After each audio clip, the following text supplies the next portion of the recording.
Venez à moi, vous qui peinez, vous qui ployez sous le fardeau, et moi je vous soulagerai. Vous dont on gère l'existence à coups de règles et de lois, vous dont on charge d'exigences en alourdissant le sabbat. Venez à moi, vous qui peinez, vous qui ployez sous le fardeau, et moi je vous soulagerai. Trouvez repos dans ma parole, en ne le cherchant plus ailleurs, et mettez-vous à mon école. Je suis doué, humble de cœur. Venez à moi, vous qui peinez, vous qui ployez sous le fardeau, et moi je vous soulagerai.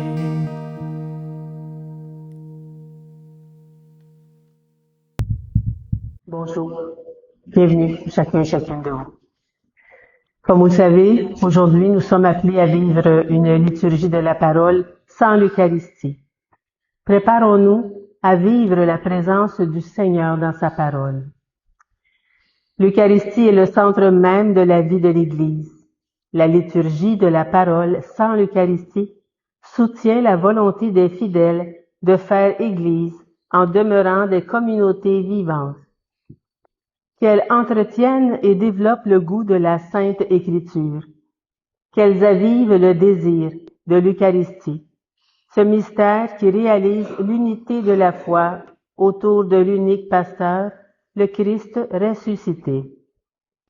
Nous aurons distribution de la communion avec des hosties déjà consacrées. Nous utiliserons le prion en Église pour les prières et les lectures de la liturgie eucharistique seront remplacées par une prière de louange. Levons-nous et accueillons le livre de la parole en écoutant ce chant avec ta vie.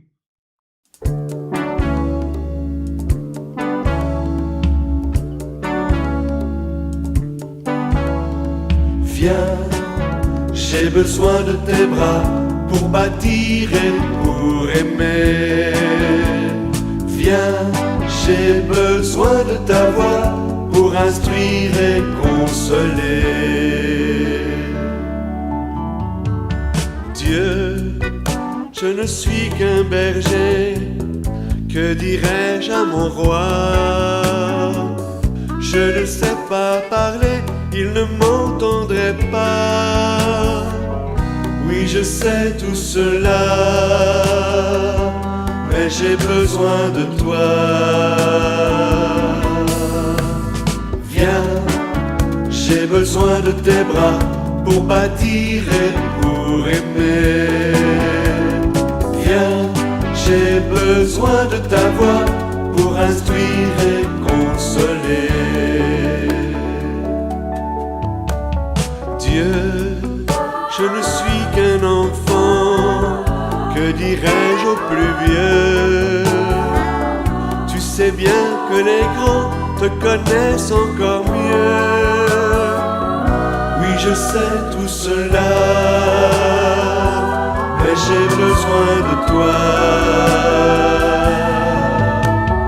Viens, j'ai besoin de tes bras pour bâtir et pour aimer.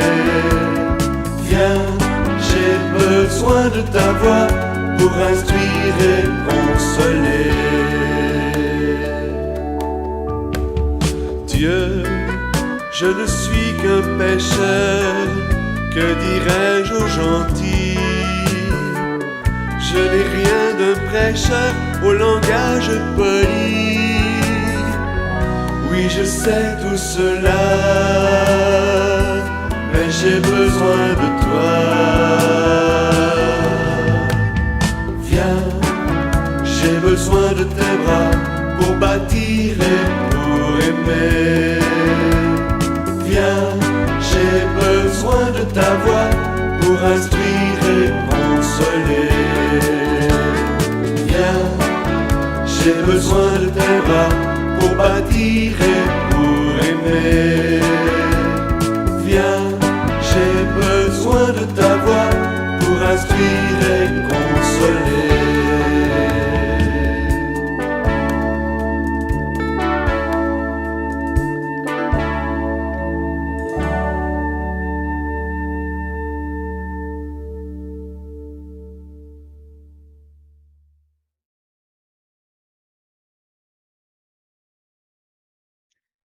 Ensemble pour l'antienne d'ouverture.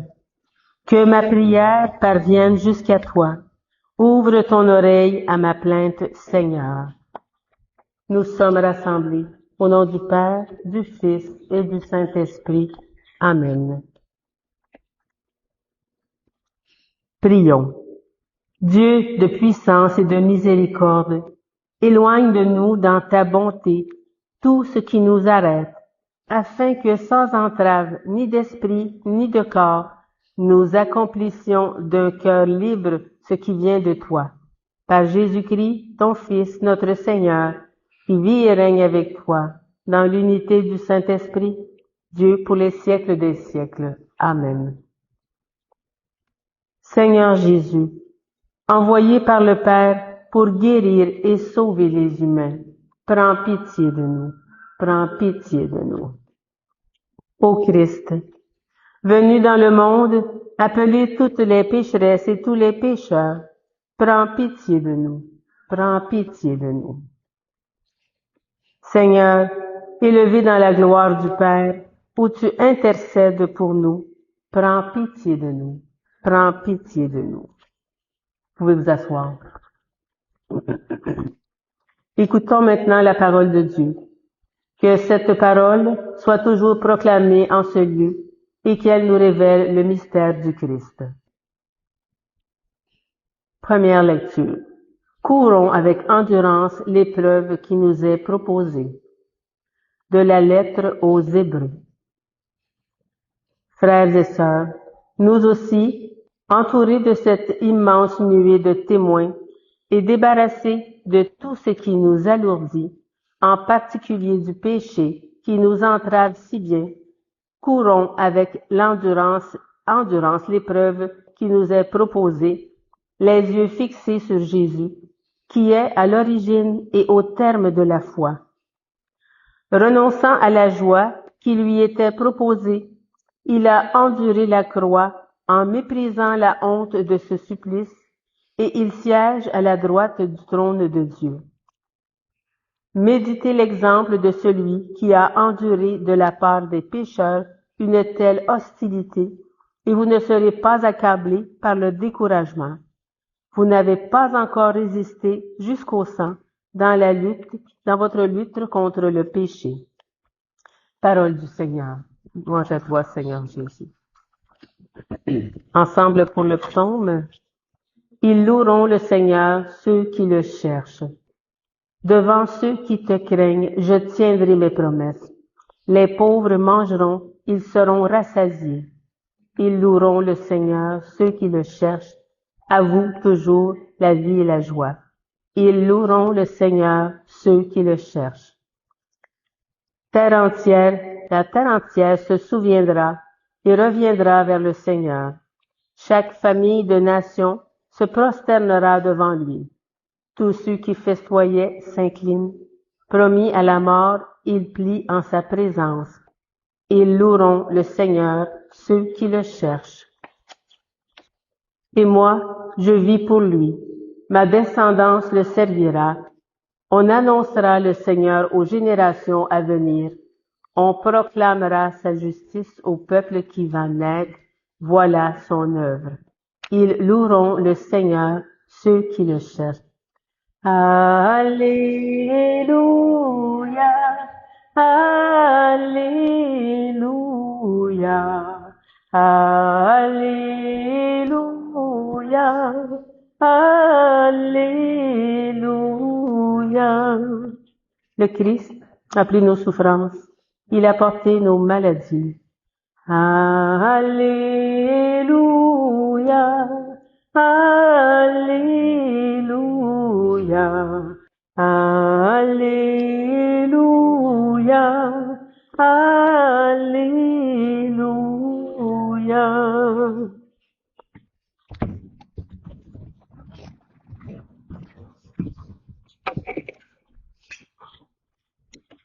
L'Évangile de Jésus-Christ selon saint Marc. Gloire à toi, Seigneur. Seigneur, purifie mon esprit, purifie ma bouche et purifie notre cœur à chacune et chacun d'entre nous. En ce temps-là, Jésus regagna en barque l'autre rive, et une grande foule s'assembla autour de lui. Il était au bord de la mer. Arrive un des chefs de synagogue nommé Jaïr, et voyant Jésus, il tombe à ses pieds, il le supplie instamment. Ma fille, encore si jeune, est à la dernière extrémité. Viens lui imposer les mains pour qu'elle soit sauvée et qu'elle vive. Jésus partit avec lui, et la foule qui le suivait était si nombreuse qu'elle l'écrasait. Or, une femme qui avait des pertes de sang depuis 12 ans, elle avait beaucoup souffert du traitement de nombreux médecins, et elle avait dépensé tous ses biens sans avoir la moindre amélioration. Au contraire, son état avait plutôt empiré. Cette femme, donc, ayant appris ce qu'on disait de Jésus, vint par derrière dans la foule et toucha son vêtement. Elle se disait en effet, si je parviens à toucher seulement son vêtement, je serai sauvée. À l'instant, l'hémorragie s'arrêta et elle ressentit dans son corps qu'elle était guérie de son mal. Aussitôt, Jésus se rendit compte qu'une force était sortie de lui. Il se retourna dans la foule et il demandait, « Qui a touché mon vêtement? » Ses disciples lui répondirent, « Tu vois bien la foule qui t'écrase et tu demandes, « Qui m'a touché? » Mais lui regardait tout autour pour voir celle qui avait fait cela. Alors la femme, saisie de crainte et toute tremblante, sachant ce qui lui était arrivé, vint se jeter à ses pieds et lui dit toute la vérité. Jésus lui dit alors, « Ma fille, ta foi t'a sauvée. Va en paix et sois guérie de ton mal. » Comme il parlait encore, des gens arrivent de la maison de Jaïr, le chef de la synagogue, pour dire à celui-ci, « Ta fille vient de mourir. À quoi bon déranger encore le maître? » Jésus, surprenant ces mots, dit au chef de synagogue, « Ne crains pas, crois seulement. » Il ne laissa personne l'accompagner, sauf Pierre, Jacques et Jean, le frère de Jacques. Ils arrivent à la maison du chef de la synagogue. Jésus voit l'agitation et des gens qui pleurent et poussent des grands cris. Il entre et leur dit, « Pourquoi cette agitation et ces pleurs? L'enfant n'est pas morte, elle dort. » Mais on se moquait de lui. Alors il met tout le monde dehors, prend avec lui le père et la mère de l'enfant et ceux qui étaient avec lui. Puis il pénètre là où reposait l'enfant. Il saisit la main de l'enfant et lui dit, « Talitha cum », ce qui signifie « Jeune fille, je te le dis, lève-toi ». Aussitôt, la jeune fille se leva et se mit à marcher. Elle avait en effet 12 ans. Ils furent frappés d'une grande stupeur.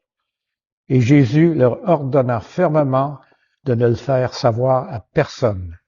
Puis il leur dit de le faire manger.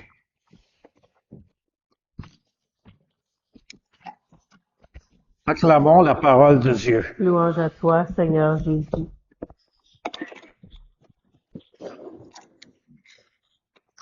Alors, mes chers frères et sœurs, aujourd'hui, on se penche sur un passage puissant de l'Évangile selon saint Marc. Ça nous relate 2 miracles extraordinaires accomplis par Jésus. La guérison d'une femme souffrant d'hémorragie, puis la résurrection de la fille de Jaïr. Ces récits, en lien avec notre lecture de l'Épître aux Hébreux et l'Évangile de la présentation du Seigneur qu'on a célébré dimanche dernier, nous offrent une profonde réflexion sur la foi, l'espérance et la puissance transformatrice de Dieu dans nos vies. Commençons par examiner le passage de Marc. On y voit 2 personnes en détresse. Jaïr, qui est le chef de la synagogue, dont la fille est mourante. Puis une femme qui souffre d'hémorragie depuis 12 longues années. Ces 2 individus, malgré leurs différences sociales et leurs situations distinctes, partagent un point commun, crucial. C'est une foi inébranlable en Jésus. Jaïr, un homme respecté dans sa communauté, se prosterne aux pieds de Jésus, suppliant pour la vie de sa fille. Sa démarche est audacieuse et humble à la fois. En tant que chef de synagogue, s'adresser ainsi à Jésus, ça pouvait être mal vu par ses pairs. Pourtant, face à la mort imminente de son enfant, il met de côté toute considération de statut social pour en s'en remettre entièrement à Jésus. N'est-ce pas là un exemple puissant de ce que signifie avoir la foi? Mettre de côté son orgueil, nos préjugés, nos peurs pour nous tourner vers Dieu dans un acte de confiance totale. Et la femme qui souffrait d'hémorragie, quant à elle, approche Jésus discrètement dans la foule. Sa condition, ça la rendait impure selon la loi juive. Ça l'isolait socialement. Mais malgré cela, elle ose croire qu'un simple contact avec ses vêtements, ça va suffire à la guérir. Et sa foi est si forte qu'elle déclenche la puissance de guérison de Jésus, même sans qu'il en soit consciemment l'auteur. Quelle leçon extraordinaire de la puissance de la foi. Cette femme nous montre que même dans nos moments de grande solitude, de plus grande souffrance, Dieu est là, prêt à nous toucher si nous osons nous approcher de lui. Et ces deux récits nous rappellent que la foi n'est pas une notion abstraite, mais une force qui nous pousse à l'action, même dans les situations les plus désespérées.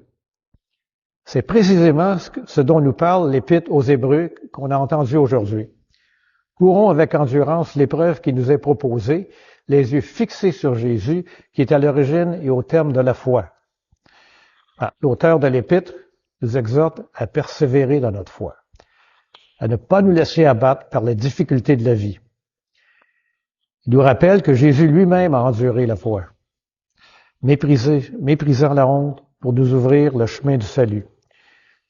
Cette persévérance, nous la voyons incarnée dans les personnages de notre évangile. Jaïr qui ne perd pas espoir, même quand on lui annonce que sa fille est morte, et la femme qui, après 12 ans de souffrance, trouve encore la force de croire à sa guérison. Maintenant, tournons-nous vers l'évangile qu'on a lu dimanche dernier, lors de la fête de la présentation du Seigneur. Dans le passage de Luc, on voit que Marie et Joseph vont présenter l'enfant au temple, conformément à la loi de Moïse. Et là, ils rencontrent deux figures remarquables, Siméon et Anne. Deux personnes âgées qui ont passé leur vie dans l'attente du Messie. Leur persévérance dans la foi s'est récompensée par cette rencontre avec l'enfant Jésus. Siméon, en particulier, prononce des paroles prophétiques sur Jésus, le reconnaissant comme lumière pour éclairer les nations et gloire d'Israël.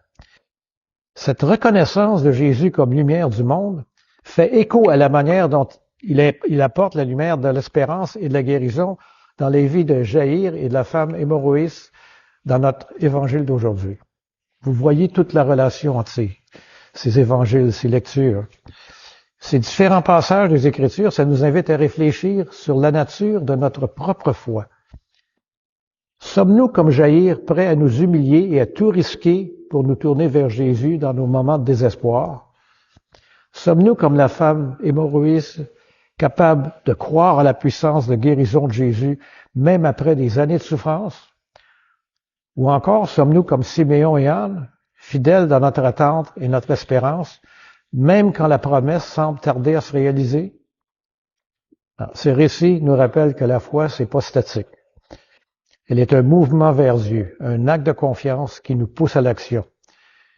Elle nous donne la force de persévérer face aux épreuves, comme nous rappelle l'Épître aux Hébreux. Elle nous permet de reconnaître la présence de Dieu dans notre vie quotidienne, comme Siméon et Anne l'ont fait au temple. Mais ces passages nous enseignent aussi que notre foi n'est pas seulement pour nous-mêmes. La guérison de la femme et la résurrection de la fille de Jaïr ne sont pas des actes isolés. Ils ont un impact sur toute la communauté, témoignant de la puissance et de l'amour de Dieu. De même, la prophétie de Siméon n'est pas seulement pour lui, mais pour toutes les nations. Alors, mes frères et sœurs, je vous invite cette semaine à méditer sur ces questions. Comment notre foi se manifeste-t-elle dans notre vie quotidienne? Sommes-nous prêts à nous tourner vers Jésus avec la même confiance que Jaïr et la femme hémorroïste?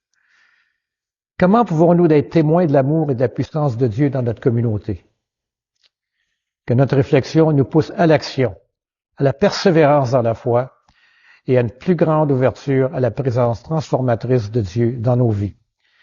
Que nous puissions, comme Siméon, reconnaître Jésus comme la lumière qui éclaire notre chemin et que cette lumière brille à travers nous pour éclairer le monde qui nous entoure. Que la grâce et la paix de notre Seigneur Jésus-Christ soient avec vous tous. Amen.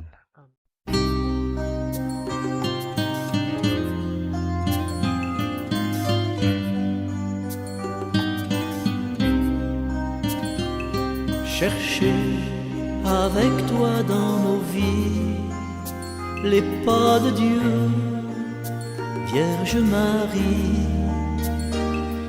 Par toi, accueillir aujourd'hui le don de Dieu, Vierge Marie. Puisque tu chantes avec nous, Magnificat, Vierge Marie,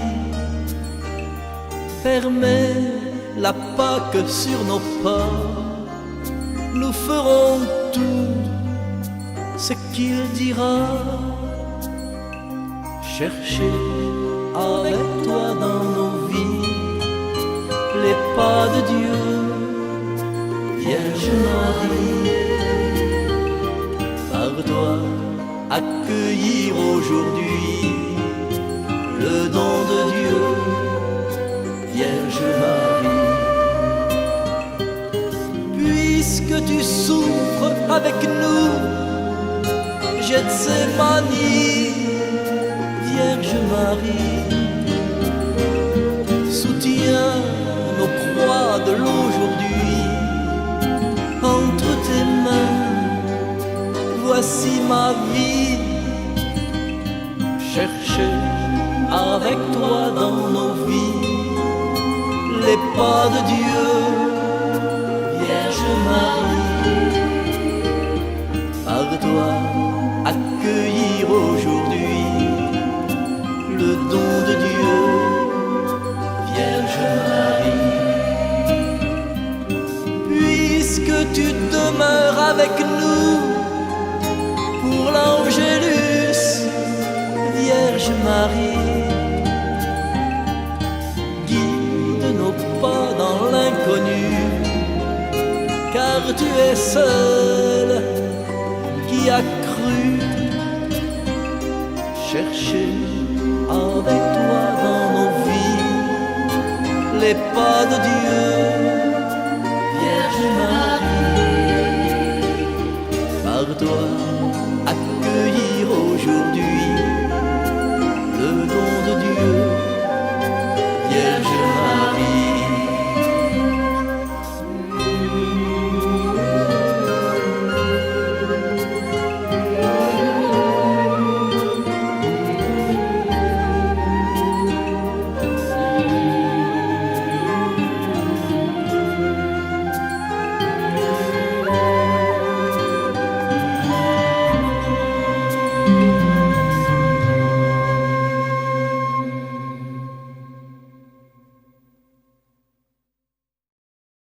La prière de louange que nous allons entendre n'est pas dans le courrier en Église. Alors, à chaque partie de la prière, je vous invite à dire ensemble, nous te louons. Dieu notre Père, nous te louons, nous te bénissons. Au matin du monde, dans leur jardin de la Genèse, tu cherchais l'homme et la femme, honteux de leurs péchés. Et déjà, ton cœur inventait la promesse qui allait ensemencer l'espérance d'un amour plus fort que tout péché et toute mort. Nous te louons. Dieu de tendresse et de pardon, tu as visité ton peuple. Tout au long de son histoire, tu ne l'as pas abandonné à sa perte. Tu as entendu le cri de sa peine et tu l'as délivré de ses esclavages. Tu l'appelles sans cesse pour lui prodiguer tendresse et amour. Nous te louons. Dieu riche d'amour, ce n'est pas assez pour ton cœur de père que ce peuple élu. Tu as voulu prodiguer à toute l'humanité la richesse de ton amour. Alors tu as visité ton peuple, penché sur Marie, ta créature. Tu attendais le oui de la foi qui l'associe à ton œuvre de salut. Nous te louons. Dieu de tendresse, tu nous as visités en Jésus, ton Fils bien-aimé. Il est venu nous convier au banquet du royaume. Il est venu chez nous pour que nous renassions à la vie. Il est venu pour nous redire ta tendresse et révéler ton visage de Père. Nous te louons. Dieu de vie, tu as relevé au matin de Pâques Jésus, ton Fils perdu dans la mort. Prince de la paix, il remet les péchés pour que tous les peuples chantent de joie tes merveilles. Nous te louons. Dieu de fidélité, tu visites encore ton peuple aujourd'hui. Tu rassembles en un seul corps, par la force de l'Esprit, tes enfants dispersés.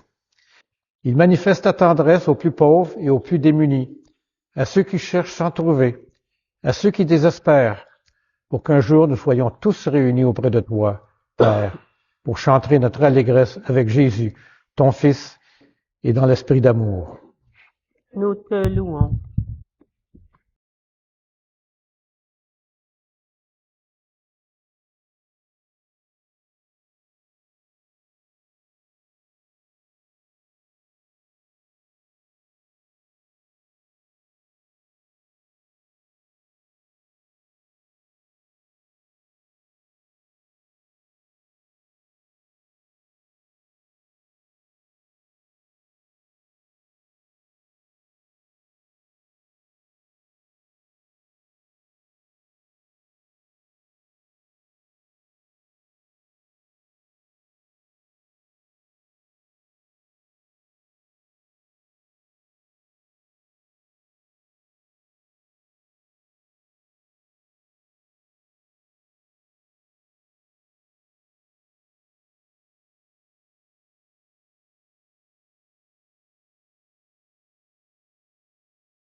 Unis dans le même esprit, nous pouvons chanter avec confiance la prière que nous avons reçue du Sauveur.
Confirmons maintenant notre prière en échangeant un geste de paix entre nous. Que la paix du Seigneur soit sur chacun et chacune de vous. Toi aussi, Pierre-Louis.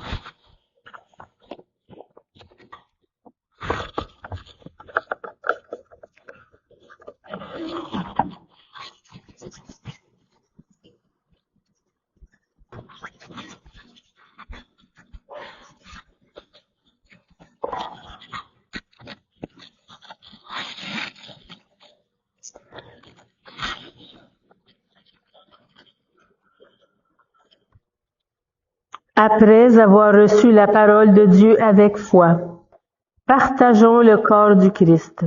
Que cette communion nous unisse à toute l'Église qui se rassemble à ce jour à travers le monde pour proclamer la mort et la résurrection de Christ. Il est l'agneau de Dieu, l'agneau véritable, celui qui enlève les péchés du monde. Seigneur, je ne suis pas digne de te recevoir, mais dis seulement une parole et je serai guéri.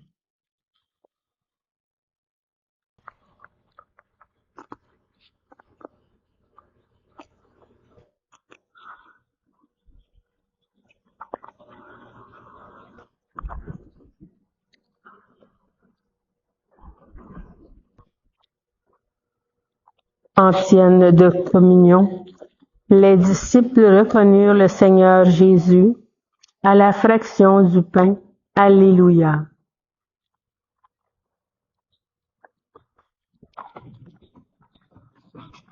Le corps du Christ est loué. Amen. Pour aimer du plus grand amour, pour aimer comme tu nous aimes, pour aimer du plus grand amour, montre-nous le chemin.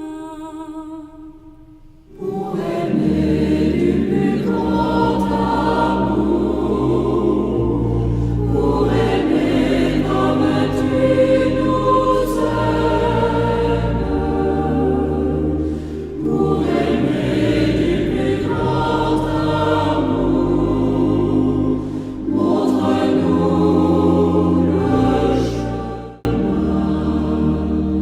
Nous t'invitons à notre fête pour que ta joie demeure en nous. Toi, Jésus, la joie de Dieu. Toi, Jésus, la joie de Dieu. Pour aimer du plus grand amour, pour aimer comme tu nous aimes, pour aimer du plus grand amour, montre-nous le chemin. Nous t'invitons à notre table pour que ton pain nous rassasie. Toi, Jésus, le pain de Dieu. Toi, Jésus, le pain de Dieu. Pour aimer du plus grand amour, pour aimer comme tu nous aimes, pour aimer du plus grand amour, montre-nous le chemin. Nous t'invitons au jour de Pâques pour que ta croix ouvre nos portes.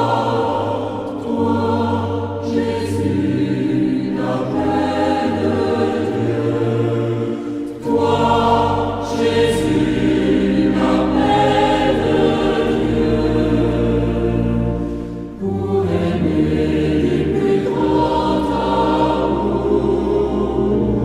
pour aimer comme tu nous aimes, pour aimer du plus grand amour, montre-nous le chemin.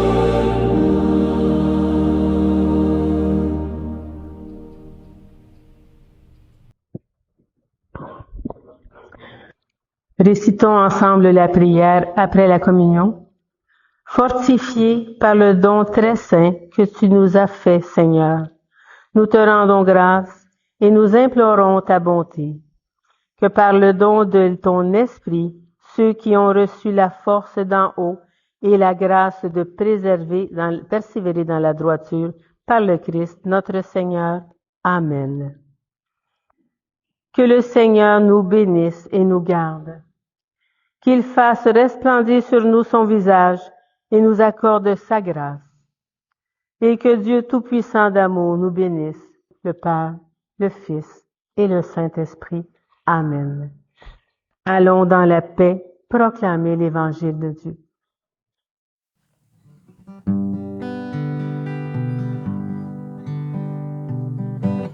Va plus loin,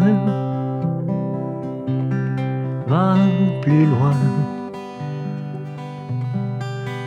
Même si tu te crois arrivé,